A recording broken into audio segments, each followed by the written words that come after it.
देखिए मित्रों, वैसे तो पराली के जलाना और प्रदूषण ये अपने आप में बहुत गंभीर विषय है, लेकिन आज ही जैसे सुप्रीम कोर्ट ने एक टिप्पणी की है, पंजाब सरकार को उन्होंने एक प्रकार से आगाह किया है, चेतावनी की है कि वहाँ पर किसानों के द्वारा पराली जलाई जाती है। ये हर बार पंजाब सरकार उसका एक बहाना लेकर के और आगे बढ़ती है।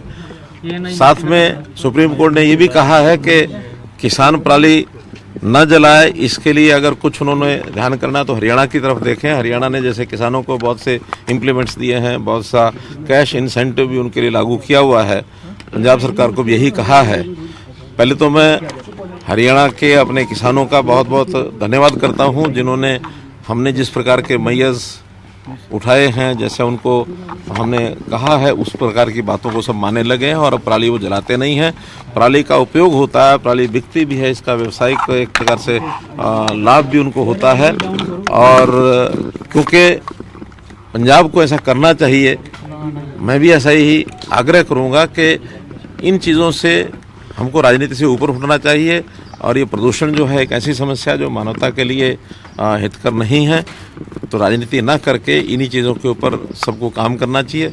साथ में मैं सुप्रीम कोर्ट का भी बहुत धन्यवाद करता हूँ, आभारी हूँ और एक प्रकार से स्वागत करता हूँ उनके इस वक्तव्य का कि हम लोगों को मिल करके और प्रदूषण जैसी समस्या से निजात पाने के लिए, और किसानों को दोष नहीं देना चाहिए हमेशा।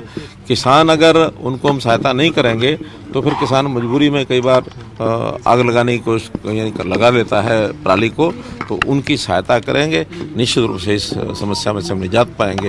इतनी बात में साहब 2015 में जब आप सत्ता में आए थे तो ये जो स्थिति आज है ऐसी नहीं थी। आपने लगातार प्रयास किए, धीरे धीरे चीज़ें बदली और अब सुप्रीम कोर्ट ने भी हरियाणा सरकार के 8-9 साल के जो धीरे धीरे प्रयास हुए उनके ऊपर मुहर लगाई एक तरीके से, और ये कहा कि हरियाणा से अन्य राज्यों को सीखना चाहिए।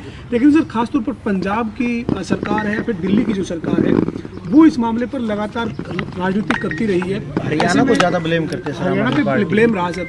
तो अब ये सुप्रीम कोर्ट के इस फैसले पर एक तरह से मोहर लगने के बाद आप ये मानते हैं सर कि उन राज्यों को अब अनुसरण करना चाहिए हरियाणा का? देखिए, मैंने जैसे पहले कहा कि इस पर राजनीति नहीं करनी चाहिए, और दिल्ली के जो मुख्यमंत्री हैं अरविंद केजरीवाल लगातार इसके ऊपर पहले भी वो करते रहे हैं राजनीति। मैं तो ये कहता हूँ कि व्यवस्थाओं का पालन इस प्रकार से करना चाहिए। हमको ट्रैक करना चाहिए कि किसान जो है वो पराली जलाते तो कहाँ जलाते हैं, क्यों जलाते हैं, उनकी सहायता करनी चाहिए। और सहायता करने में भी जितने लोग धान ग्रो करते हैं उनका डाटा रखना चाहिए, कौन करता है कौन नहीं करता, उसको उनको अप्लाई कराना चाहिए, उनका रजिस्ट्रेशन करना चाहिए, जैसा हम यहाँ करते हैं।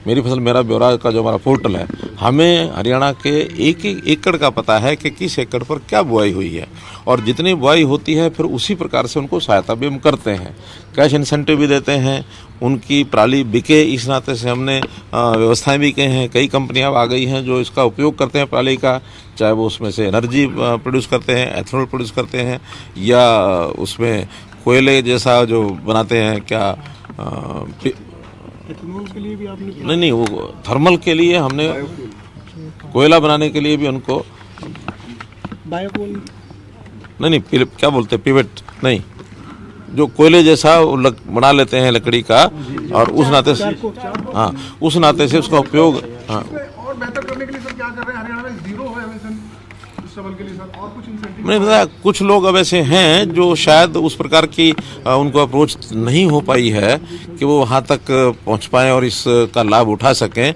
तो उनको सब हम संपर्क कर रहे हैं। और कोयला ना जलाएं, यानी ये पराली ना जलाएं, इसके लिए हम उनको आगाह भी कर रहे हैं। और साथ ही अगर कोई फिर भी नहीं मानता तो उनके खिलाफ सख्ती भी हम करते हैं, उनके एफआईआर भी करते हैं। तो इस नाते से मुझे लगता है हरियाणा में प्राय समाप्त है। एक 500-600 घटनाएं ज़रूर हुई हैं, अगले वर्ष में ये भी ना हो, इसका हम प्रयत्न करें। पड़ोसी को सीखना चाहें तो सुझाव लेना चाहें आपसे। ठीक है, थैंक यू।